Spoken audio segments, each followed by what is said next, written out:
बिस्मिल्लाहिर्रहमानिर्रहीम अस्सलामुअलैकुम। खेडां दे नाल मैं आ मुफाज करीम। नाजरीन, बांग्लादेश के फास्ट बॉलर मुस्तफिजुर रहमान का जिहड़ा मामला है वो अगे वधदे ही जा रहा है। तुहानूं पता है हिंदू इंतहा पसंदां दे कहने दे उत्ते जिहड़ा है ना IPL तो उन्होंने कढ़ दिता गया। कोलकाता नाइट राइडर्स नाल 9.5 करोड़ का उन्हों का कॉन्ट्रैक्ट होया ते शाहरुख खान ने भी तुहानूं पता है भारत के बड़े वड्डे अदाकार ने, लेकिन इत्थे उन्होंने अदाकारी नहीं दिखाई ते घुटने टेकते ते मुस्तफिज का जिहड़ा मामला सीगा वो खराब होंदा गया। ते फिर बांग्लादेश क्रिकेट बोर्ड ने फैसला किया कि जे साडा एक खिलाड़ी महफूज नहीं तो फिर पूरी टीम असीं क्यों भेजीए। तो उन्होंने इस मामले उत्ते ICC नूं एक खत लिखिया ते ICC नूं वाज़े तौर पर कहा कि असीं अपने मैचेस जिहड़ा है ना भारत में नहीं खेड सकते, भारत किसी सूरत भी जिहड़ा है सानूं तहफ़ुज़ नहीं दे सकता। उस तो बाद जिहड़ा है उन भारतीय मीडिया प्रोपेगेंडा कर रहा है कि ICC ने उन्होंने जवाब दे दिता ते उन्होंने इनकार कर दिता है कि या तो अपने पॉइंट्स घटा लो या तो फिर इत्थे आके खेड लो। तो यह हुण मामला की है, इहदा की रिजल्ट निकलेगा। इस तो इलावा सानूं पता है कि जिन्ने भी खिलाड़ी ने असीं आई गल कीती है कि जी भारत महफूज नहीं है। तुसीं वेख सकते हो कि रुझान PSL वाल ज़्यादा आ रहा है। हुण मुस्तफिजुर रहमान ने रजिस्ट्रेशन जिहड़ी है उन्होंने हो चुकी है। इस तो इलावा फाफ डू प्लेसिस, मैक्सवैल ते मोइन अली की मिसाल मौजूद है। उन्होंने भी यही किया कि IPL क्वालिटी लीग नहीं है, तो उन्होंने भी रुझान सानूं पाकिस्तान सुपर लीग पर नज़र आ रहा है। बहरहाल मुस्तफिज बारे गल करांगे, साडे नाल यासिर स्टूडियो 'च मौजूद ने। यासिर साहब वध जी आए नूं। ਇਹ ਤੁਸੀਂ ਹੁਣ ਕਿਵੇਂ ਵੇਖ ਰਹੇ ਹੋ ਮਾਮਲੇ ਨੂੰ? ਇਹ ਕਿੱਥੇ ਜਾਏਗਾ? ਭਾਰਤ ਤੇ ਵੈਸੇ ਹੀ ਜਿਹੜਾ ਹੈ ਨਾ ਪਹਿਲੇ ਵੀ ਗੈਰ ਮਹਿਫੂਜ਼ ਰਿਹਾ। ਅਸੀਂ ਦਿਗਰ ਖੇਡ ਵੇਖ ਲਈਏ, ਫੁੱਟਬਾਲ, ਹਾਕੀ, ਤੇ ਮੁਸਤਫੀਜ਼ ਦਾ ਮਾਮਲਾ ਜਿਹੜਾ ਹੈ ਖਰਾਬ ਹੁੰਦਾ ਜਾ ਰਿਹਾ ਹੈ। मुफाज साहब ਜਿਹੜੀ ਨਫ਼ਰਤ ਦੇ ਬੀਜ ਨਰਿੰਦਰ ਮੋਦੀ ਤੇ BJP ਨੇ ਬੋਏ ਸੀ ਉਹ ਹੁਣ ਨਾ ਤਨਾਵਰ ਦਰਖਤ ਬਣ ਚੁੱਕੇ ਹੈ। ਆਪਣੀ ਜਿਹੜੀ ਨਫ਼ਰਤ ਉਹਨਾਂ ਨੇ ਫੈਲਾਈ ਹੋਈ ਸੀ ਉਸੇ ਨਫ਼ਰਤ ਦੇ ਵਿੱਚ ਜਿਹੜਾ ਨਾ ਅੱਗ ਦੇ ਵਿੱਚ ਹੁਣ ਉਹਨਾਂ ਨੇ ਖੁਦ ਜਲਣਾ ਸ਼ੁਰੂ ਕਰ ਦਿੱਤਾ ਹੈ। ਮੁਸਤਫੀਜ਼ ਦੀ ਮਿਸਾਲ ਸਾਡੇ ਸਾਹਮਣੇ ਹੈ। ਇੱਕ ਹੀ ਬੰਗਲਾਦੇਸ਼ੀ ਪਲੇਅਰ ਸੀ ਜਿਹੜਾ ਕਿ KKR ਨੇ ਪਰਚੇਜ਼ ਕੀਤਾ ਔਰ KKR ਨੇ ਪਰਚੇਜ਼ ਬੋਲੀ ਦੇ ਵਿੱਚ ਕੀਤਾ। ਮਤਲਬ ਉਹਨਾਂ ਦੀ ਜਦੋਂ ਨਿਲਾਮੀ ਹੋਈ ਤੇ ਉਹਦੇ ਨਾਲ ਮਹਿੰਦਰ ਸਿੰਘ ਧੋਨੀ ਵੀ ਰੇਸ ਦੇ ਵਿੱਚ ਸ਼ਾਮਲ ਸੀ। ਉਹ ਵੀ ਬੋਲੀ ਲਾਉਂਦੇ ਰਹੇ, KKR ਵੀ ਬੋਲੀ ਲਾਉਂਦਾ ਰਿਹਾ ਔਰ ਸ਼ਾਹਰੁਖ ਖਾਨ ਨੂੰ ਮੁਸਲਮਾਨ ਹੋਣ ਦੀ ਵਜ੍ਹਾ ਨਾਲ ਮੁਫਾਜ਼ ਸਾਹਿਬ ਜਿਹੜਾ ਮਜ਼ਹਬੀ ਤਾਸੁਬ ਹੈ ਉਹਨਾਂ ਦਾ ਨਿਸ਼ਾਨਾ ਬਣਾਇਆ ਗਿਆ। BJP ਦੇ ਜਿਹੜਾ ਇੰਤਹਾ ਪਸੰਦ, ਕਿਉਂਕਿ ਦੇਖੋ ਪਹਿਲਾਂ ਇੱਕ ਛੋਟਾ ਗਰੋਹ ਹੁੰਦਾ ਸੀ ਮੁਫਾਜ਼ ਸਾਹਿਬ, ਹੁਣ ਇਹ ਗਰੋਹ ਜਿਹੜਾ ਨਾ ਵਾਧਾ ਜਿਹੜਾ ਨਾ ਹਕੂਮਤ ਦੇ ਵਿੱਚ ਆ ਗਿਆ ਔਰ ਜਦੋਂ ਤੁਸੀਂ ਹਕੂਮਤ ਦੇ ਵਿੱਚ ਇਹੋ ਜਿਹੇ ਇੰਤਹਾ ਪਸੰਦਾਂ ਨਾ ਗਰੋਹ ਨੂੰ ਲੈ ਆਓਗੇ ਨਾ ਤੇ ਪੂਰੀ ਸੁਸਾਇਟੀ ਉਹਦਾ ਜਿਹੜਾ ਨਾ ਬਲੀਦਾਨ ਦਿੰਦੀ ਹੈ, ਉਹ ਦੇ ਰਹੀ ਹੈ। ਹਿੰਦੂ ਇੰਤਹਾ ਪਸੰਦੀ ਇਸ ਕਦਰ ਵੱਧ ਚੁੱਕੀ ਹੈ ਇੰਡੀਆ ਦੇ ਵਿੱਚ ਕਿ ਨਾ ਸਿਰਫ ਉੱਥੇ ਆਰਟਿਸਟ ਮਹਿਫੂਜ਼ ਨੇ ਔਰ ਨਾਲ ਕ੍ਰਿਕਟਰਸ ਵੀ ਜਿਹੜੇ ਨਾ ਗੈਰ ਮਹਿਫੂਜ਼ ਨੇ। ਮੁਸਤਫਿਜ਼ੁਰ ਰਹਿਮਾਨ ਇੱਕ ਅੱਛਾ ਤੇ ਸ਼ਾਨਦਾਰ ਪਲੇਅਰ ਸੀ ਔਰ ਮੁਸਤਫੀਜ਼ ਦੀ ਜਿਹੜੀ ਇੰਟਰਨੈਸ਼ਨਲ ਕ੍ਰਿਕਟ ਦੇ ਵਿੱਚ ਆਮਦ ਸੀ ਮੁਫਾਜ਼ ਸਾਹਿਬ 2015 ਤੁਹਾਨੂੰ ਯਾਦ ਹੋਏਗਾ, ਇਹਨੇ ਪੰਜਾ ਲਾਇਆ ਸੀ ਇੰਡੀਆ ਦੇ ਖਿਲਾਫ ਹੀ। ਇੰਡੀਅਨ ਬੱਲੇਬਾਜ਼ਾਂ ਨੂੰ ਨੇ ਆਊਟ ਕੀਤਾ ਸੀ ਔਰ ਅੱਛੇ ਚੰਗੇ ਤਗੜੇ ਬੱਲੇਬਾਜ਼, ਇੱਕ ਵਾਰੀ ਨਹੀਂ ਫਿਰ ਦੂਜੇ ਮੈਚ ਦੇ ਵਿੱਚ ਵੀ। ਉਹ ਸੀਰੀਜ਼ ਪਹਿਲੀ ਦਫਾ ਬੰਗਲਾਦੇਸ਼ ਇੰਡੀਆ ਦੇ ਖਿਲਾਫ ਘਰ ਦੇ ਵਿੱਚ ਜਿੱਤਿਆ। ਉਸ ਤੋਂ ਬਾਅਦ ਇਹ ਮੁਰੀਦ ਹੋ ਗਏ ਸੀ ਮੁਸਤਫੀਜ਼ ਦੇ। ਮੁਸਤਫੀਜ਼ 9.20 ਕਰੋੜ ਦੇ ਵਿੱਚ ਜਿਹੜਾ ਨਾ ਖਰੀਦਿਆ ਜਾਂਦਾ ਹੈ KKR ਵੱਲੋਂ ਤੇ ਮਲਬਾ ਜਿਹੜਾ ਨਾ ਸ਼ਾਹਰੁਖ ਖਾਨ ਦੇ ਉੱਤੇ ਪਾ ਦਿੱਤਾ ਜਾਂਦਾ ਹੈ। अच्छा यासिर साहब, जो बांग्लादेश आउट हो गया खुदा ना खास्ता इस इवेंट तो इहदा की असर पेगा आने वाले मुस्तकबिल के उत्ते? तुहानूं पता फिर बाकी टीमां भी घबरा जाणगियां कि जी जे इंडिया का इन्ना असर रसूख है कल नूं फिर साडा नंबर भी आ सकता है। देखो पाकिस्तान का जो मामला है चैंपियंस ट्रॉफी का पिछले साल जो भारतीय मीडिया है ना मुफाज साहब उन्हें लास्ट टाइम भी इसी तरह मनफी प्रोपेगेंडा और झूठियां ते मन घड़त कहानियां एक गोदी मीडिया है और जी ख्वाहिश है उन्होंने खबर बना के जो पेश किया जाता है। हजे तक ऐसी कोई भी खबर नहीं कि ICC की तरफों जो ना इनकार हो गया कि बांग्लादेश के जो मैच है ना इंडिया चो शिफ्ट नहीं किए जाएंगे। मतलब प्रपोजल उन्होंने कोल मौजूद है, ऑफिशियल वर्डिक्ट हजे तक नहीं आया। ये सोल्यूशन हो सकते हैं, मुख्तलिफ सोल्यूशन हो सकते हैं। देखो अगर मुस्तफीज वास्ते भारत जो ना सेफ नहीं है तो 15 प्लेयर्स उन्होंने स्पोर्ट्स स्टाफ कुल मिला के 25-30 ਜਿਹੜੇ ਨਾ ਟੀਮ ਮੈਂਬਰ ਬਣ ਜਾਂਦੇ ਨੇ ਬੰਗਲਾਦੇਸ਼ੀ ਤੇ ਇਹਨਾਂ ਨੇ 3 ਮੁਕਾਬਲੇ ਜਿਹੜੇ ਨਾ ਖੇਲਨੇ ਨੇ ਕੋਲਕਾਤਾ ਦੇ ਵਿੱਚ, ਬੰਗਾਲ ਦੇ ਵਿੱਚ। ਇੱਕ ਹੀ ਇਹਨਾਂ ਦਾ ਮੈਚ ਵੈਨਖੇੜੇ ਦੇ ਵਿੱਚ ਹੈ ਤੇ ਉੱਥੇ ਹੀ ਜ਼ਿਆਦਾ ਜਿਹੜਾ ਨਾ ਸਿਆਸੀ ਪਾਰਾ ਗਰਮ ਹੈ ਕਿਉਂਕਿ ਇਲੈਕਸ਼ਨ ਆਉਣ ਵਾਲੇ ਨੇ ਬੰਗਾਲ ਦੇ ਵਿੱਚ ਤੇ ਨਰਿੰਦਰ ਮੋਦੀ ਦੇ ਜਦੋਂ ਇਲੈਕਸ਼ਨ ਆਉਂਦੇ ਤੇ ਉਹ ਪਾਗਲ ਹੋ ਜਾਂਦਾ ਹੈ। ਉਹ ਵੱਢਣਾ ਸ਼ੁਰੂ ਕਰ ਦਿੰਦਾ ਹੈ ਸਾਰਿਆਂ ਨੂੰ। ਉਹਨੂੰ ਨਹੀਂ ਸਮਝ ਆਉਂਦੀ ਕਿ ਮੈਂ ਕੀ ਕਰਨਾ, ਕਿਸ ਤਰ੍ਹਾਂ ਚੀਜ਼ਾਂ ਨੂੰ ਸੰਭਾਲਣਾ ਹੈ ਤੇ ਖੇਲ ਨੂੰ ਜਿਸ ਤਰ੍ਹਾਂ ਜਿਹੜਾ ਨਾ ਇਸ ਦਫਾ ਦੁਬਾਰਾ मतलब हथियार बनाया गया ਉਹਦੀ ਇਹੀ ਵਜ੍ਹਾ ਬਣੀ ਹੈ। ਹਜੇ ਮਾਮਲਾ ਦੇਖੋ ICC ਦੇ ਕੋਲ ਨੇ, ਫਿਰ ਇਹ ਜਾਣਗੇ ਬੰਗਲਾਦੇਸ਼ ਕ੍ਰਿਕਟ ਬੋਰਡ ਦੇ ਕੋਲ ਔਰ ਇਹਦੇ ਇੱਕ ਸੋਲੂਸ਼ਨ ਇਹ ਵੀ ਤਾਂ ਨਿਕਲ ਸਕਦਾ ਹੈ ਮੁਫਾਜ਼ ਸਾਹਿਬ ਕਿ ਇਹਨਾਂ ਦਾ ਗਰੁੱਪ ਹੀ मतलब ਬੰਗਲਾਦੇਸ਼ ਦਾ ਚੇਂਜ ਕਰ ਦਿੱਤਾ ਜਾਵੇ। 22 ਮੁਕਾਬਲੇ ਸ੍ਰੀਲੰਕਾ ਦੇ ਵਿੱਚ ਨੇ, ਪਾਕਿਸਤਾਨ ਵੀ ਸ੍ਰੀਲੰਕਾ ਦੇ ਵਿੱਚ ਖੇਡ ਰਿਹਾ ਹੈ ਮਜਬੂਰਨ ਅਗਰ ਭਾਰਤ ਦੀ ਹਟਦਰਮੀ ਨਾ ਹੁੰਦੀ, ਖੇਲ ਨੂੰ ਖੇਲ ਰਹਿਣ ਦਿੱਤਾ ਜਾਂਦਾ, ਸਿਆਸਤ ਇਨਵੋਲਵ ਨਾ ਕੀਤੀ ਜਾਂਦੀ, ਭਾਰਤ ਪਾਕਿਸਤਾਨ ਆਂਦਾ ਤੇ ਪਾਕਿਸਤਾਨ ਨੂੰ ਤਾਂ ਕੋਈ ਪ੍ਰੋਬਲਮ ਨਹੀਂ ਸੀ ਭਾਰਤ ਜਾਣ ਦੇ ਵਿੱਚ। ਤੇ ਭਾਰਤੀ ਮਤਲਬ ਹਕੂਮਤ ਹੀ ਇੱਕ ਐਸੀ ਹਕੂਮਤ ਹੈ ਜਿਹਦੇ ਤਮਾਮ ਬੋਰਡ ਦੇ ਨਾਲ, ਤਮਾਮ ਮੁਲਕਾਂ ਦੇ ਨਾਲ, ਆਪਣੇ ਨੇਬਰਸ ਦੇ ਨਾਲ ਮਸਲੇ ਮਸਾਇਲ ਨੇ। ਪਾਕਿਸਤਾਨ ਦੇ ਨਾਲ ਉਹਨਾਂ ਦੇ ਪੁਰਾਣੇ ਮਸਲੇ ਨੇ, ਹੁਣ ਬੰਗਲਾਦੇਸ਼ ਦੇ ਨਾਲ ਵੀ ਉਹਨਾਂ ਦੇ ਮਸਲੇ ਨੇ, ਨੇਪਾਲ ਦੇ ਨਾਲ ਵੀ ਉਹਨਾਂ ਦੇ ਮਸਲੇ ਨੇ, ਸ੍ਰੀਲੰਕਾ ਦੇ ਨਾਲ ਵੀ ਉਹਨਾਂ ਦੇ ਮਸਲੇ ਨੇ, ਤੇ ਇੰਗਲਿਸ਼ ਕ੍ਰਿਕਟ ਬੋਰਡ ਤੇ ਆਸਟ੍ਰੇਲੀਅਨ ਕ੍ਰਿਕਟ ਬੋਰਡ ਦੇ ਨਾਲ ਵੀ ਅੰਦਰ ਖਾਤੇ ਇਹਨਾਂ ਦੇ ਕਾਫੀ ਜ਼ਿਆਦਾ ਮਸਲੇ ਮਸਾਇਲ ਮੌਜੂਦ ਨੇ। ਯਾਸਿਰ ਸਾਹਿਬ, ਜਿਹੜੇ ਮਸਲੇ ਮਸਾਇਲ ਨੇ ਮੈਨੂੰ ਲੱਗਦਾ ਇੰਡੀਆ ਨੂੰ ਕੱਢ ਦੇਣਾ ਚਾਹੀਦਾ ਸਾਰੇ ਮਾਮਲੇ ਵਿੱਚ, ਸਾਰੇ ਮਸਲੇ ਫਿਰ ਹੱਲ ਹੋ ਜਾਣਗੇ। ਇਹ ਆਪਸ਼ਨ ਰਹਿ ਗਿਆ। ਬਿਲਕੁਲ ਸਹੀ ਗੱਲ ਕੀਤੀ ਵਫਾਦ ਸਾਹਿਬ। ਅਗਰ ਇੱਕ ਬੰਦੇ ਦੇ 4-5 ਬੰਦਿਆਂ ਨਾਲ ਨਹੀਂ ਬਣਦੀ ਤੇ ਮਤਲਬ 4-5 ਜਿਹੜੇ ਬੰਦੇ ਨਾ ਉਹਨਾਂ 'ਚ ਮਸਲਾ ਨਹੀਂ ਹੈ, ਉਹ ਬੰਦੇ ਦੇ ਵਿੱਚ ਮਸਲਾ ਹੈ ਜਿਹੜਾ ਕਿ ਇਹ ਸਾਰਿਆਂ ਦੇ ਨਾਲ ਮਸਲੇ ਕ੍ਰੀਏਟ ਕਰਦਾ। ਅੱਛਾ, ਮੋਹਸਿਨ ਨਕਵੀ ਸਾਹਿਬ ਨੇ ਗੱਲ ਕੀਤੀ ਸੀ ਕਿ ਅਸੀਂ ਇਹਨੂੰ ਨੰਬਰ 1 ਜਿਹੜਾ ਲੀਗ ਬਣਾਵਾਂਗੇ PSL ਨੂੰ। ਹੁਣ ਤੁਹਾਨੂੰ ਪਤਾ ਹੈ ਕਿ ਮੁਸਤਫੀਜ਼ ਦਾ ਮਸਲਾ ਚੱਲਦਾ ਰਿਹਾ ਤੇ ਉਹਨੇ ਹੁਣ ਰਜਿਸਟ੍ਰੇਸ਼ਨ ਕਰਵਾ ਲਈ ਹੈ ਪਾਕਿਸਤਾਨ ਸੁਪਰ ਲੀਗ ਵਿੱਚ। ਇਹਦੇ ਇਲਾਵਾ ਮੈਂ ਗੱਲ ਕੀਤੀ ਸੀ ਕਿ ਜੀ Faf do places, Moeen Ali ਤੇ ਮੈਕਸਵੈਲ ਦਾ ਰੁਝਾਨ ਵੀ ਵਧਿਆ ਜਾ ਰਿਹਾ ਹੈ। ਤੇ ਮੋਹਸਿਨ ਨਕਵੀ ਸਾਹਿਬ ਦੀ ਗੱਲ ਹੁਣ ਸਹੀ ਸਾਬਤ ਹੋ ਰਹੀ ਤੁਹਾਡੀ ਨਜ਼ਰ ਵਿੱਚ?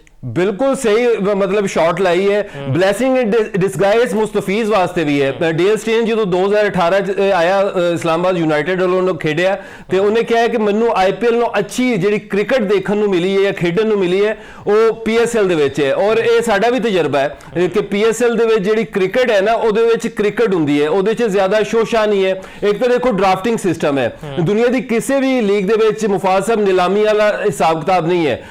ਇੰਡੀਅਨ ਕ੍ਰਿਕਟ ਜਿਹੜੀ ਹੈ ਨਾ IPL ਇੰਡੀਅਨ ਫਟੀਚਰ ਲੀਗ, ਉਹਦੇ ਵਿੱਚ ਜਿਸ ਤਰ੍ਹਾਂ ਪਲੇਅਰਾਂ ਦੇ ਉੱਤੇ ਬੋਲੀ ਲਾਈ ਜਾਂਦੀ ਹੈ, ਵਧਾ ਚੜਾ ਕੇ ਜਿਹੜਾ ਨਾ ਪੈਸੇ ਨੂੰ ਜਿਹੜਾ ਨਾ ਚਮਕ ਧਮਕ ਦਿਖਾਈ ਜਾਂਦੀ ਹੈ, ਉਹਨਾਂ ਦਾ ਜਿਹੜਾ ਮੀਡੀਆ ਜਿਹੜੀ ਗੱਲਾਂ ਕਰਦਾ ਹੈ ਕਿ ਸਾਡਾ ਜਿਹੜਾ ਨਾ ਸਟੇਕ ਬਹੁਤ ਜ਼ਿਆਦਾ ਹੈ, ਅਸੀਂ ਬਹੁਤ ਵੱਡਾ ਬੋਰਡ ਹੈ। ਤੇ ਮੋਹਸਿਨ ਨਕਵੀ ਸਾਹਿਬ ਨੇ ਲਾਸਟ ਈਅਰ ਜਿਸ ਤਰ੍ਹਾਂ ਖੂਬਸੂਰਤ ਤਰੀਕੇ ਨਾਲ ਉਹਨਾਂ ਨੂੰ ਹੈਂਡਲ ਕੀਤਾ ਔਰ ਜਿਸ ਤਰ੍ਹਾਂ ਉਹ ਕਹਿੰਦੇ ਸੀ ਕਿ ਅਸੀਂ ਚਾਹੀਏ ਤੇ ਅਸੀਂ ਪਾਕਿਸਤਾਨ ਜਾਈਏ, ਅਸੀਂ ਚਾਹੀਏ ਤੇ ਪਾਕਿਸਤਾਨ ਨਾ ਜਾਈਏ। ਇਹ ਪਾਕਿਸਤਾਨ ਕੌਣ ਹੁੰਦਾ ਸਾਨੂੰ ਦੱਸਣ ਵਾਲਾ? ਤੇ ਪਾਕਿਸਤਾਨ ਨੇ ਦੱਸਿਆ ਕਿ ਅਸੀਂ ਜਿਹੜਾ ਨਾ ਅਗਰ ਜਿਸ ਤਰ੍ਹਾਂ ਦਾ ਬਿਹੇਵੀਅਰ ਤੁਸੀਂ ਦਿਖਾਓਗੇ, ਜਿਹੋ ਜੀ ਤੁਹਾਡਾ ਮੂੰਹ ਹੋਏਗਾ, ਅਸੀਂ ਉਹੋ ਜੀ ਤੁਹਾਨੂੰ ਜਿਹੜਾ ਚਪੇੜ ਮਾਰਾਂਗੇ। ਉਹ ਫਿਰ ਹੱਥ ਮਿਲਾਉਣ ਤੱਕ, ਟਰੋਫੀ ਹਜੇ ਤੱਕ ਮੰਗ ਰਹੇ ਨੇ।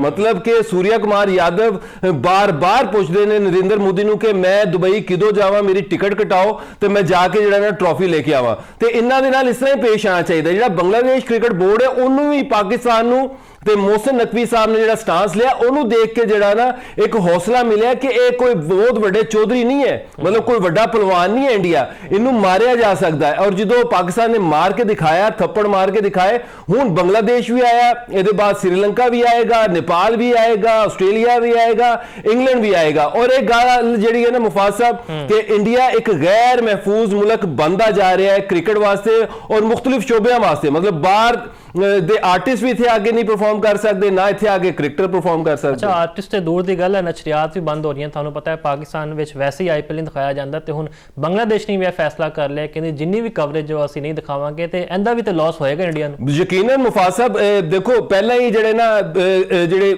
ਇੰਡੀਅਨ ਰੀਜਨ ਦੇ ਰਾਈਟ ਸੀ ICC ਦੇ, ਉਹ 3 ਬਿਲੀਅਨ ਤੋਂ ਘੱਟ ਕੇ ਜਿਹੜਾ ਨਾ 2 ਬਿਲੀਅਨ ਦੇ ਕਰੀਬ ਆ ਚੁੱਕੇ ਨੇ। ਅਗਰ ਬੰਗਲਾਦੇਸ਼ ਵੀ ਬਾਹਰ ਨਿਕਲਦਾ, IPL ਨਹੀਂ ਦਿਖਾਇਆ ਜਾਂਦਾ ਬੰਗਲਾਦੇਸ਼ ਦੇ ਵਿੱਚ, ਤੇ IPL ਦੇ ਜਿਹੜੇ ਰਾਈਟਸ ਹੈ ਉਹ ਵੀ ਮੁਤਾਸਰ ਹੋਣਗੇ ਤੇ ਇੰਟਰਨੈਸ਼ਨਲ ਕ੍ਰਿਕਟ ਵੀ ਮੁਤਾਸਰ ਹੋਏਗੀ। ਪਹਿਲਾਂ ਹੀ ਕਾਫੀ ਜ਼ਿਆਦਾ ਮੁਤਾਸਰ ਹੋ ਚੁੱਕੀ ਹੈ। ਅਗਰ ਇਹ ਮਜ਼ੀਦ ਮੁਤਾਸਰ ਹੋਏਗੀ, ਇਸੇ ਤੋਂ ਮੈਂ ਕਹਿੰਦਾ ਕਿ ਜਿਹੜੇ ਬਾਕੀ ਬੋਰਡ ਹੈ ਨਾ ਇਹਨਾਂ ਨੇ ਅੱਗੇ ਆਣਾ ਹੀ ਆਣਾ ਹੈ। ਉਹਨਾਂ ਨੇ ਆ ਕੇ ਇਹਨੂੰ ਜਿਹੜਾ ਹੋਸ਼ ਦੇ ਨਾਖੂਨ ਜਿਹੜੇ ਨਾ ਦਿਲਾਣੇ ਨੇ। ਇਹ 'ਚ ਪਾਕਿਸਤਾਨ ਕ੍ਰਿਕਟ ਬੋਰਡ ਦਾ ਰੋਲ ਜਿਹੜਾ ਨਾ ਬਹੁਤ ਜ਼ਿਆਦਾ ਅਹਿਮ ਹੋ ਜਾਂਦਾ ਹੈ। ਪਾਕਿਸਤਾਨ ਨੇ ਜਿਸ ਤਰ੍ਹਾਂ ਹੈਂਡਲ ਕੀਤੇ ਸਾਰੇ ਮਾਮਲਾਤ ਤੇ ਬੰਗਲਾਦੇਸ਼ ਜ਼ਰੂਰ ਇਨਸਪਾਇਰ ਹੋਇਆ ਹੈ ਪਾਕਿਸਤਾਨ ਕ੍ਰਿਕਟ ਬੋਰਡ ਤੋਂ। ਆਸਟ੍ਰੇਲੀਆ ਬੋਰਡ ਕਿਉਂਕਿ ਬੜਾ ਤਗੜਾ ਹੈ, ਇੰਗਲਿਸ਼ ਕ੍ਰਿਕਟ ਬੋਰਡ ਤਗੜਾ ਹੈ, ਇਹਨਾਂ ਸਾਰਿਆਂ ਨੂੰ ਮਿਲ ਕੇ ਇਸ ਦਫਾ ਇਹਦਾ ਕੋਈ ਅੱਛਾ ਤੇ ਬਿਹਤਰ ਜਿਹੜਾ ਨਾ ਸੋਲੂਸ਼ਨ ਕੱਢਣਾ ਚਾਹੀਦਾ। ਬਿਲਕੁਲ ਸੋਲੂਸ਼ਨ ਕੱਢਣਾ ਚਾਹੀਦਾ ਤੇ ਪੈਸਾ ਹਰ ਸ਼ੈ ਨਹੀਂ ਹੁੰਦੀ, ਇੱਜ਼ਤ ਮੁਕੱਦਮ ਹੋਣੀ ਚਾਹੀਦੀ। ਤੇ ਮੇਰੀ ਵੀ ਇਹ ਦਰਖਾਸਤ ਹੈ ਬੰਗਲਾਦੇਸ਼ ਦੇ ਖਿਡਾਰੀਆਂ ਨੂੰ ਕਿ ਤੁਸੀਂ ਮੁਸਤਕਬਲ ਵਿੱਚ ਵੀ ਇਹ ਮੁਕੰਮਲ ਤੌਰ ਤੇ ਬਾਇਕਾਟ ਕਰੋ IPL ਦਾ। ਤੇ ਯਾਸਿਰ ਸਾਹਿਬ, ਇਹ ਤੇ ਅਸੀਂ ਗੱਲ ਕਰ ਲਈਏ, ਹੁਣ ਅਸੀਂ ਆਪਣੇ ਨੌਜਵਾਨਾਂ ਦੀ ਗੱਲ ਕਰ ਲਈਏ। ਬੜੇ ਸ਼ਾਨਦਾਰ ਗੇਮ ਦਾ ਮੁਜ਼ਾਹਰਾ ਕੀਤਾ ਉਹਨਾਂ ਨੇ, ਟਰਾਈ ਸੀਰੀਜ਼ ਵਿੱਚ ਤੇ ਟਾਈਟਲ ਵੀ ਜਿੱਤ ਲਿਆ ਜ਼ਿੰਬਾਬਵੇ ਨੂੰ ਹਰਾ ਕੇ। ਸਮੀਰ ਮਿਨਹਾਸ ਦੀ ਗੱਲ ਕਰਦੇ ਉਹਨਾਂ ਨੇ 114 ਰਨਸ ਬਣਾਏ ਨੇ ਤੇ 17 ਚੌਕੇ ਤੇ 5 ਛੱਕੇ ਉਹਨਾਂ ਦੀ ਇਨਿੰਗਸ ਵਿੱਚ ਸ਼ਾਮਿਲ ਹੈ। ਤੇ ਮੈਨੂੰ ਹੁਣ ਲੱਗਦਾ ਹੈ ਕਿ ਪਾਕਿਸਤਾਨ ਦਾ ਜਿਹੜਾ ਫਿਊਚਰ ਹੈ ਨਾ ਉਹ ਬੜਾ ਬਿਹਤਰੀਨ ਹੈ। ਮੁਫਾਜ਼ ਸਾਹਿਬ, ਜੋ ਯੰਗਸਟਰਸ ਪਰਫਾਰਮ ਕਰਦੇ ਨਾ ਤੇ ਮੇਰਾ ਦਿਲ ਬੜਾ ਹੀ ਖੁਸ਼ ਹੁੰਦਾ ਹੈ। ਮਤਲਬ ਔਰ ਇਸ ਤਰ੍ਹਾਂ ਦਾ ਯੰਗਸਟਰ ਸਮੀਰ ਮਨਹਾਸ ਜਿਨੇ ਜਿਹੜੇ ਪਿਛਲੇ 10 ਮੁਕਾਬਲੇ ਏਸ਼ੀਆ ਕੱਪ ਤੋਂ ਜਿਹੜਾ ਉਹਦਾ ਸਫ਼ਰ ਅਸੀਂ ਦੇਖ ਰਹੇ ਹਾਂ, 4 ਸੈਂਚਰੀਆਂ ਔਰ ਵੱਡੀਆਂ ਸੈਂਚਰੀਆਂ, 177 ਮਲੇਸ਼ੀਆ ਦੇ ਖਿਲਾਫ ਜਦੋਂ ਲਾਇਆ ਤੇ ਅਸੀਂ ਕਿਹਾ ਕਿ ਯਾਰ ਛੋਟੀ ਤੇ ਹਲਕੀ ਟੀਮ ਦੇ ਖਿਲਾਫ ਲਾਇਆ। ਉਹਨੇ 172 ਜਿਹੜੀ ਸਭ ਤੋਂ ਮਜ਼ਬੂਤ ਟੀਮ ਸਮਝੀ ਜਾ ਰਹੀ ਸੀ ਭਾਰਤ ਦੀ ਟੀਮ, ਉਹਦੇ ਖਿਲਾਫ 172 113 ਗੇਂਦਾਂ ਤੇ ਲਾ ਕੇ ਸਾਰਿਆਂ ਨੂੰ ਚੁੱਪ ਕਰਾਤਾ। ਉਹਨੇ ਕਿਹਾ ਚੁੱਪ ਕਰੋ, ਮੇਰੀ ਗੇਮ ਦੇਖੋ। ਔਰ ਗੇਮ ਕਿਆ ਖੂਬਸੂਰਤ ਗੇਮ ਹੈ ਉਹਦੀ। ਮੁਫਾਜ਼ ਸਾਹਿਬ ਕੱਲ ਦੇ ਵਾਰੀ ਵੀ ਦੇਖੋ, ਜਿਹੜਾ ਉਹਨੇ ਫਾਸਟੈਸਟ ਸੈਂਚਰੀ ਲਾ ਦਿੱਤੀ 42 ਗੇਂਦਾਂ ਦੇ ਵਿੱਚ। ਉਹਨੇ ਸੂਰਿਆ ਵੰਸ਼ੀ ਦੀ ਜਿਹੜਾ ਰਿਕਾਰਡ ਸੀ 52 ਗੇਂਦਾਂ ਵਾਲਾ, ਉਹ ਤੋੜ ਦਿੱਤਾ। 114 ਉਹਨੇ ਟੋਟਲ ਮਾਰਿਆ, 17 ਚੌਕੇ ਫਿਰ ਲਾਏ ਨੇ, ਨਾਲ 5 ਛੱਕੇ ਵੀ ਸੀ ਤੇ ਮੈਰਿਟ ਦੇ ਉੱਤੇ ਖੇਡਦੇ ਨੇ।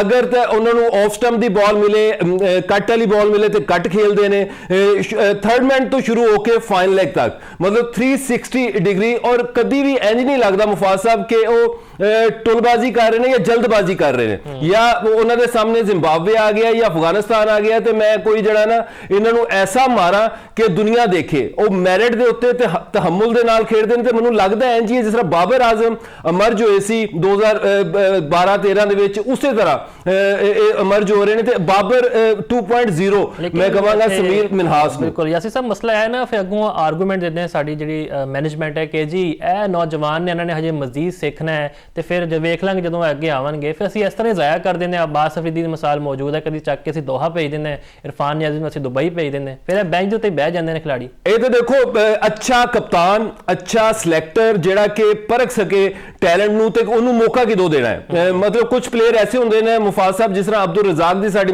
ਕੋਲ ਮਿਸਾਲ ਹੈ। 19-20 ਸਾਲ ਦੀ ਏਜ ਦੇ ਵਿੱਚ ਵਸੀਮ ਅਕਰਮ ਉਦੋਂ ਕਪਤਾਨ ਹੋਇਆ ਕਰਦੇ ਸੀ, ਉਹਨਾਂ ਨੇ ਉਹਨਾਂ ਨੂੰ ਖਿਲਾਇਆ। ਇਸ ਤਰ੍ਹਾਂ ਇਮਰਾਨ ਨਜ਼ੀਰ ਅੰਡਰ 19 ਦੀ ਏਜ ਦੇ ਵਿੱਚ ਜਿਹੜਾ ਨਾ ਪਾਕਿਸਤਾਨ ਖੇਡ ਗਏ। ਇਸੇ ਤਰ੍ਹਾਂ ਮੁਫਾਜ਼ ਸਾਹਿਬ ਇਹ ਸਮੀਰ ਮਿਨਹਾਸ ਨੂੰ ਖੇਡਦੇ ਹੋਏ ਦੇਖ ਕੇ ਇੰਜ ਹੀ ਲੱਗਦਾ ਹੈ ਕਿ ਇਹ ਐਸਾ ਪਲੇਅਰ ਹੈ ਜਿਹੜਾ ਕਹਿੰਦਾ ਹੈ ਕਿ ਮੈਨੂੰ ਵੱਡਿਆਂ ਨਾਲ ਖਿਲਾਓ। ਮਤਲਬ ਇਹਦੀ ਗੇਮ ਇਹੋ ਜੀ ਗੇਮ ਹੈ ਕਿ ਜਿਹੜੀ ਅੰਡਰ 19 ਨਾਲ ਰਿਲੇਟ ਨਹੀਂ ਕਰਦੀ। ਇਹਦਾ ਜਿਹੜਾ ਟੈਂਪਰਾਮੈਂਟ ਹੈ, ਮਤਲਬ ਕਿ 177 172 ਫਿਰ 146 ਫਿਰ 114 ਟਾਈਮ ਸਪੈਂਡ ਕਰਨਾ ਛੋਟੀ ਏਜ ਦੇ ਵਿੱਚ।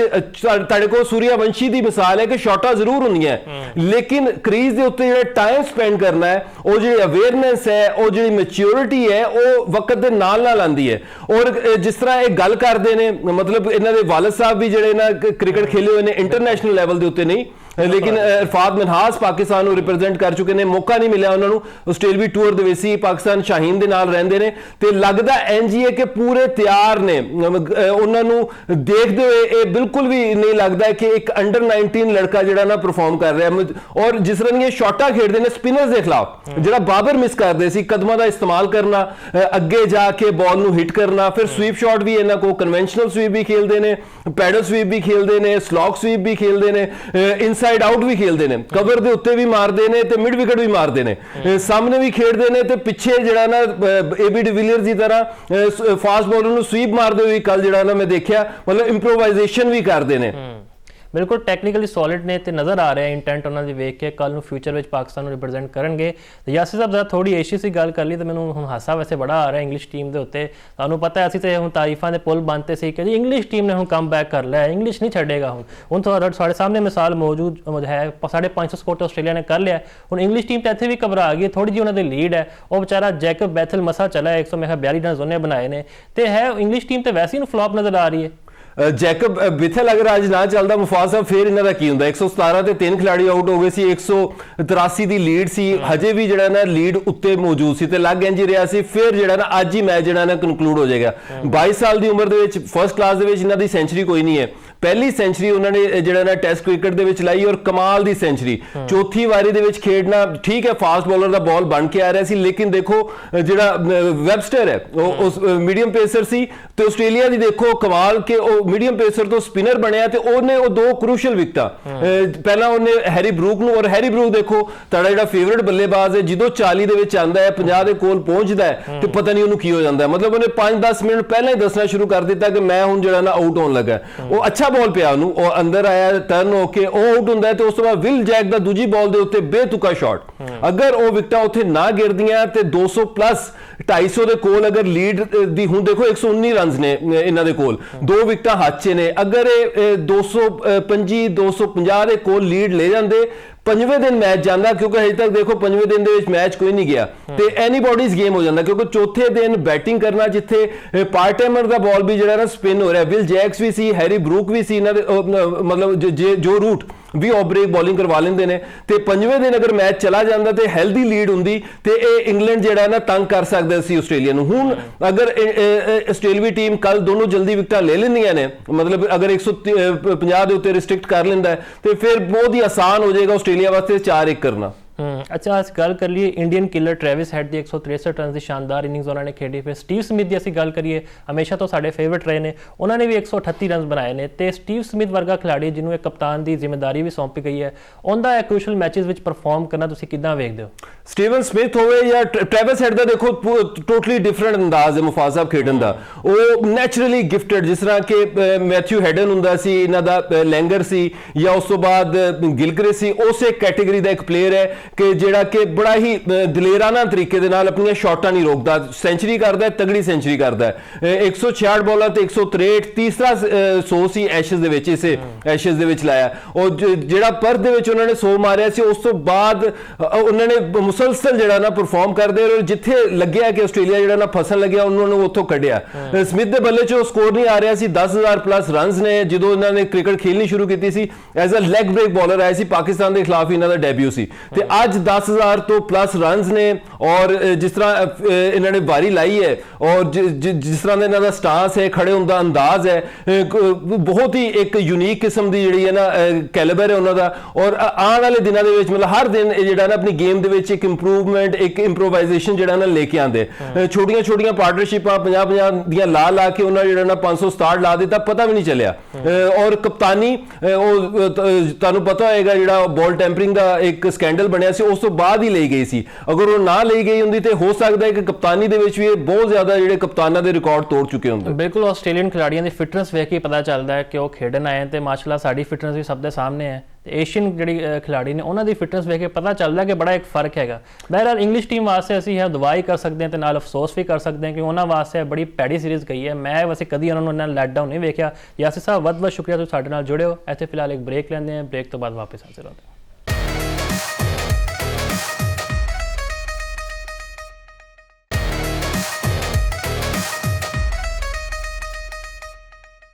ਬ੍ਰੇਕ ਤੋਂ ਬਾਅਦ ਖੁਸ਼ਾਮਦੀਦ। ਸ਼੍ਰੀਲੰਕਾ ਦੇ ਖਿਲਾਫ ਸੀਰੀਜ਼ ਦਾ ਅੱਜ ਆਗਾਜ਼ ਹੁੰਦਾ ਪਿਆ ਤੇ ਪਾਕਿਸਤਾਨ ਦੀ ਫਾਰਮ ਦੀ ਵੀ ਗੱਲ ਕਰਾਂਗੇ। ਪਹਿਲੇ ਤਨਕੀਦ ਹੁੰਦੀ ਰਹੀ ਕਿ ਜੀ ਇਸ ਸਿਲੈਕਸ਼ਨ ਵਿੱਚ ਬੜਾ ਮਸਲਾ ਹੈ, ਕੁਝ ਨੌਜਵਾਨ ਖਿਡਾਰੀਆਂ ਨੂੰ ਸ਼ਾਮਿਲ ਵੀ ਕੀਤਾ ਗਿਆ ਤੇ ਕੁਝ ਇਵੇਂ ਦੇ ਖਿਡਾਰੀ ਸੀ ਜਿਨ੍ਹਾਂ ਨੂੰ ਇਗਨੋਰ ਕੀਤਾ ਗਿਆ। ਸਾਡੇ ਨਾਲ ਜ਼ੁਲਫਿਕਾਰ ਬੇਗ ਸਾਹਿਬ ਮੌਜੂਦ ਨੇ। ਜ਼ੁਲਫਿਕਾਰ ਸਾਹਿਬ, ਤੁਹਾਨੂੰ ਲੱਗਦਾ ਹੈ ਕਿ ਸ਼੍ਰੀਲੰਕਨ ਟੀਮ ਆਪਣੇ ਹੋਮ ਐਡਵਾਂਟੇਜ ਦਾ ਫਾਇਦਾ ਚੱਕੇਗੀ ਤੇ ਪਾਕਿਸਤਾਨ ਨੂੰ ਅੱਜ ਫਸਾਏਗੀ? जी डेफिनेटली हर टीम में होम क्राउड ना तो होम ग्राउंड में बड़ा एडवांटेज होता है, लेकिन इसका ये मतलब नहीं कि पाकिस्तानी खिलाड़ी प्रोफेशनल है। इंशाल्लाह ताला श्रीलंका की कलीचर काफी हद तक समझते हैं और जो होमवर्क इन्होंने बड़ा तैयार किया हुआ है। साढ़े बेंच भी गुफ्तगू हुई इन्होंने कोचेज नाल, तो उन्होंने कहना से ਅਸੀਂ हर वीक एरिया ते काम किया हुआ है। साढ़े जो मुंडे ने ये अच्छा पोटेंशियल देने होया, ना सिर्फ रिजल्ट देंगे श्रीलंका के खिलाफ बल्कि एक अच्छे रिकॉर्ड भी बढ़ेंगे। श्रीलंका का जो एनवायरमेंट है, क्लाइमेट है, जो पाकिस्तान में काफी मैच करता है। कराची और लाहौर का वेदर सिमिलर है और इस हवाले में अगर देखा जाए तो मैच कंडीशन भी अगर सूरत हाल देखी जाए ट्रॉपिकल वेदर होना श्रीलंका के अंदर काफी ज्यादा एडवांटेज होने बॉलर में भी। और एक अच्छी सीरीज होगी और बायलैटरल सीरीज में पाकिस्तान जो सीरीज है श्रीलंका ने अगेंस्ट, अगर प्रीवियस रिकॉर्ड देखे जाए तो पाकिस्तान की परफॉर्मेंस ਕੰਪੈਰੀਟਿਵਲੀ ਸ਼੍ਰੀਲੰਕਾ ਨੇ। ਅੱਛਾ, ਸਲਮਾਨ ਨਗਾ ਬੜਾ ਦਿਫਾ ਕਰਦੇ ਪਏ ਸੀ ਕੱਲ ਕਿ ਜੀ ਅਸੀਂ ਸਿਲੈਕਸ਼ਨ ਬਿਲਕੁਲ ਠੀਕ ਕੀਤੀ ਹੈ। ਜੇ ਅਸੀਂ ਗੱਲ ਕਰੀਏ ਉਹਦੀ ਮਾਂ ਸਦਾਕਤ ਵਗੈਰਾ ਦੀ ਤੇ ਸੁਫਿਆਨ ਮੁਕੀਮ ਦੀ, ਤੁਹਾਨੂੰ ਪਤਾ ਹੈ ਉਹਨੂੰ ਇਗਨੋਰ ਕੀਤਾ ਗਿਆ। ਫਿਰ ਵੀ ਇਹ ਸਾਡੇ ਕਪਤਾਨ ਸਾਹਿਬ ਇੰਜ ਕਵਨ ਕਿ ਜੀ ਬਿਲਕੁਲ ਠੀਕ ਹੈ ਸਾਡੀ ਸਿਲੈਕਸ਼ਨ, ਕੋਈ ਮਸਲਾ ਨਹੀਂ ਹੈ। ਤੇ ਤੁਸੀਂ ਸਮਝਦੇ ਹੋ ਆਵਾਜ਼ਾਂ ਉੱਠਣਗੀ ਫਿਰ? देखो जी, कोई भी खिलाड़ी जो नवा टीम में शामिल होना है या पुराना होता है, नवे टीम में अगर गल की जाए तो डेफिनेटली कुछ क्वेश्चन आंसर होंगे ने। जब तुम मौका नहीं दोगे किसी खिलाड़ी को तो फिर तुम एक्सपेक्ट कर सकते हो, प्रेडिक्ट कर सकते हो कि यह परफॉर्म करेगा कि नहीं। खेलेगा तो पता चलेगा। अगर अच्छी परफॉर्मेंस होगी तो वो कैरी ऑन करेगा। जी सिलेक्शन कमेटी होनी जाहिर है वो हर चीज पे गौर करती है, कुछ भी फेवरेटिज्म नहीं होना है। लेकिन आज का जो क्रिकेट बोर्ड जो असूल है, क्रिकेट बोर्ड के चेयरमैन ने मोहसिन नकवी, उन्होंने यही टारगेट है कि यार मैक्सिमम विक्री मुल्क से ना करो, अच्छी मेहनत करो, अच्छी सिलेक्शन करो। और कुछ मामला में मुदाखलत करते हैं, कुछ तो नहीं मुदाखलत करते। उन्होंने कहना है कि अगर फ्रीडम दिता जाए सिलेक्शन कमेटी में तो बेहतर अंदाज में फैसले करते हैं। और कुछ फैसले साढ़े अच्छे भी हुए देखा होना है। इमरजिंग प्लेयर ने भी बड़ा अच्छा परफॉर्म किया है। बाकी और टीमां भी पाकिस्तान ਕੋਸ਼ਿਸ਼ ਕਰਦੀਆਂ ਨੇ ਤੇ ਨਵੇਂ ਪਲੇਅਰਾਂ ਦੇ ਮੈਂ ਹਮੇਸ਼ਾ ਅੱਗੇ ਤਾਂ ਮੈਂ ਸਮਝਦਾ ਕਿ ਮੁਤਬਾਦਲ ਪਲੇਅਰ ਪੂਲ ਵੀ ਇਹਨਾਂ ਨੂੰ ਜ਼ਿਆਦਾ ਕਰਨਾ ਚਾਹੀਦਾ ਖਾਸ ਤੌਰ ਤੇ ਪਾਕਿਸਤਾਨ ਕ੍ਰਿਕਟ ਬੋਰਡ ਨੂੰ ਚਾਹੀਦਾ ਹੈ ਇੱਕ ਤੁਹਾਡੇ ਪ੍ਰਵਾਮ ਨੂੰ ਦੋਸਤ ਨਾਲ ਇਹ ਕਹਿਣਾ ਚਾਹਾਂਗਾ ਕਿ ਫਾਸਟ ਬਾਲਰ ਦੀ ਪ੍ਰੋਪਰ ਅਕੈਡਮੀਆਂ ਬਣਾਈਆਂ ਜਿਵੇਂ 4 ਵੱਡੇ ਸ਼ਹਿਰਾਂ 'ਚ ਜਿੱਥੇ ਜ਼ਿਆਦਾ ਅੱਛਾ ਪੋਟੈਂਸ਼ੀਅਲ ਹੋਵੇ ਤਾਂ ਉਹਨਾਂ ਬਾਲਰ ਨੂੰ ਸਿਲੈਕਟ ਕਰਕੇ ਨੈਸ਼ਨਲ ਕ੍ਰਿਕਟ ਅਕੈਡਮੀ ਜਿਹੜੀ ਹੈ ਐਨਸੀ ਨੇ ਉਸੇ ਲੈ ਕੇ ਆਇਆ ਜਾਏ ਉਸ ਤੋਂ ਬਾਅਦ ਫਿਰ ਉਹਨਾਂ ਲੜਕਿਆਂ ਨੂੰ ਰਿਫਾਈਨ ਕਰਕੇ ਤਾਂ ਮੁਖਤਲਿਫ ਲੀਗ ਵਿੱਚ ਖਿਡਾਇਆ ਜਾਏ ਇਸ ਨਾਲ ਇੱਕ ਤੁਹਾਨੂੰ ਇੱਕ ਨਵੇਂ ਪਲੇਅਰ ਨਾਲ ਪੂਲ ਮਿਲੇਗਾ ਫਾਸਟ ਬਾਲਰ ਨੂੰ ਸਲਾਟ ਤੁਹਾਡੀ ਮਿਲ ਜਾਏਗੀ ਤੁਹਾਡੇ ਵਾਸਤੇ ਅੱਛਾ ਫੈਸਲਾ ਕਰਨੇ 'ਚ ਆਸਾਨੀ ਹੋਏਗੀ ਕਿ ਕਿਹੜੇ ਬਾਲਰ ਨੂੰ ਪਾਣਾ ਕਿਉਂਕਿ ਪਾਕਿਸਤਾਨ ਦਾ ਜਿਹੜਾ क्रिकेट ना कैलिबर रहा माजी के फास्ट बॉलर से बड़ा डिपेंड करता रहा माजी बड़े बड़े world class cricketer fast bowler Pakistan दे रहे ने जो उन्होंने रिकॉर्ड बनाए हुए अज तक किसी ने तोड़े भी नहीं ये पाकिस्तान में इन चीज़ों से भी गौर करना चाहिए तो जी सीरीज आ रही है इससे इंशाल्लाह सारियां हाई एक्सपेक्टेशन है वन टीम वन यूनिट के तहत अगर मुंडे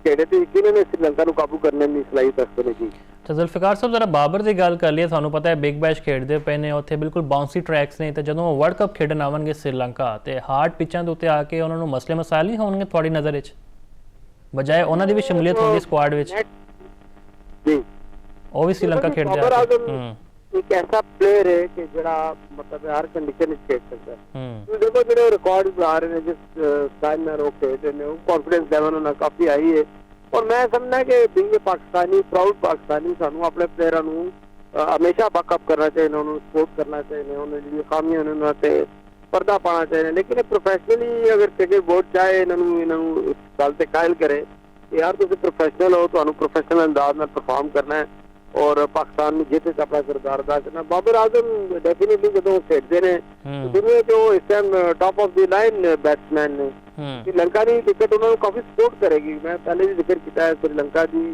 जो क्लाइमेट है जो वैदर है मैच कंडीशन या विकेट कंडीशन है या वैदर कंडीशन है वो कराची और लाहौर काफी हद तक मिलनी जुलनी है डेफिनेटली इस कंडीशन से बाबर आजम खेल चुके हैं और उम्मीद की जाती है कि वो अच्छा खेलेंगे और उन्होंने खेलना भी चाहिए क्योंकि एक ईजी फ्लो रेट विकेट दुनिया ने श्रीलंका की यानी कि नॉट लाइक ऑस्ट्रेलिया और इंग्लैंड न्यूजीलैंड टाइप में फास्ट दिखता नहीं हुए लेकिन इससे उन्होंने अच्छे रन करने का मौका भी मिलेगा जी ਚਲੋ ਬਹਿਰਹਾਲ ਸਾਡੀ ਵੀ ਦੁਆ ਹੈ ਕਿ ਅਸੀਂ ਇਹ ਜਿਹੜੀ ਸੀਰੀਜ਼ ਹੈ ਜਿੱਤੀਏ ਫਿਰ ਅੱਗੇ ਵਰਲਡ ਕੱਪ ਵਿੱਚ ਅੱਛੀ ਫਾਰਮ ਜਾਈਏ ਤੇ ਕੌਮ ਨੂੰ ਜਿਹੜਾ ਨਾ ਤੋਹਫਾ ਲੱਭੇ ਤੇ ਬਹੁਤ ਸ਼ੁਕਰੀਆ ਜ਼ੁਲਫਿਕਾਰ ਬੇਗ ਸਾਹਿਬ ਸਾਡੇ ਨਾਲ ਜੁੜੇ ਹੋ ਤੇ ਪਾਕਿਸਤਾਨ ਟੀਮ ਅਸੀਂ ਕਹਿੰਦੇ ਨਾ ਹਮੇਸ਼ਾ ਕਿ ਪਰਫਾਰਮ ਕਰਨਾ ਜਾਣਦੀ ਹੈ ਚੰਗੀ ਤਰ੍ਹਾਂ ਭਾਵੇਂ ਜਿਹੜੀ ਵੀ ਕੰਡੀਸ਼ਨਸ ਹੋਏ ਸਾਨੂੰ ਇਹ ਬੈਕ ਕਰਨਾ ਚਾਹੀਦਾ ਖਿਡਾਰੀ ਨੂੰ ਹੁਣ ਸਿਲੈਕਸ਼ਨ ਦਾ ਮਸਲਾ ਜਿਹੜਾ ਨਾ ਹੱਲ ਹੋ ਗਿਆ ਹੈ ਹੁਣ ਜਿਹੜੇ ਖਿਡਾਰੀ ਗਏ ਆ ਸਾਨੂੰ ਇਹਨਾਂ ਨਾਲ ਹੀ ਗੁਜ਼ਾਰਾ ਕਰਨਾ ਹੈ ਇਹੀ ਸਾਡੇ ਜਿਹੜੇ ਸਟਾਰਸ ਨੇ ਕਿਉਂਕਿ ਤੁਹਾਨੂੰ ਪਤਾ ਹੈ ਵਰਲਡ ਕੱਪ ਕੋਈ ਛੋਟਾ ਇਵੈਂਟ ਤੇ ਹੈ ਕੋਈ ਨਹੀਂ ਜੈਸੇ ਤਨਕੀਦ ਸ਼ੁਰੂ ਕਰ ਦਈਏ ਉਹ ਗੱਲਾਂ ਨਾਲ ਚੱਲਦੀਆਂ ਰਵਾਂਗੀ ਲੇਕਿਨ ਹਜੇ ਅਸੀਂ ਇੰਡੀਆ ਦੇ ਖਿਲਾਫ ਵੀ ਖੇਡਣਾ ਹੈ ਆਸਟ੍ਰੇਲੀਆ ਇੰਗਲੈਂਡ ਵਰਗੀ ਵੱਡੀਆਂ ਟੀਮਾਂ ਨੇ ਸਾਡੇ ਅੱਗੇ ਆਉਣਾ ਹੈ ਤੇ ਅਸੀਂ ਉਮੀਦ ਕਰਦੇ ਹਾਂ ਸਾਡੇ ਖਿਡਾਰੀ ਪਰਫਾਰਮ ਕਰਨਗੇ ਤੇ ਪਾਕਿਸਤਾਨ ਦਾ ਪਰਚਮ ਬੁਲੰਦ ਕਰਨਗੇ